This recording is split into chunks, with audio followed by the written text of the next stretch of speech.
How to recover Fiverr passport. If any day you are a Fiverr user and any day you have just forgotten your passport in Fiverr on your very account and you would like to recover your Fiverr passport but you do not know how to do that, just follow the following steps. For this, you can go to the Google Chrome on your mobile device and then you can go to the search icon and then tap Forgot Fiverr Passport. After you tap Forgot Fiverr Passport, you can see an interface like this.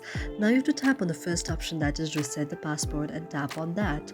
After you tap on Reset the Passport, now you can see an interface like this. You have to wait for a while until you see it because that may be the very problem of your internet connection out there. Therefore, you have to make sure that you are connected to a stable internet connection. Now, what you can do is you can just go to the very interface like this and then go to the option of open and tap on it. After you tap on the option of the open, now what happens is if it's correct, then it directly will show you to the interface of your very account like this, and you can go to the option of let's say it.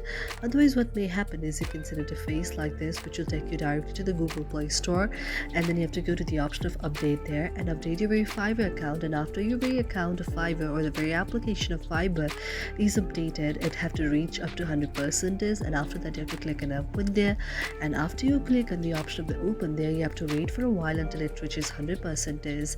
So after it reaches 100%, now you can see the option of the open on the side out there, because sometimes that may take a problem out there when the very option of the installing is also shown. So you have to wait for a while until the very option of the open is shown in the side, and after the option of open is shown on the side, you have to tap on it. After you tap on it, your very account may be recovered. Thank you for watching our video, and if you really like it, do not forget to subscribe our channel.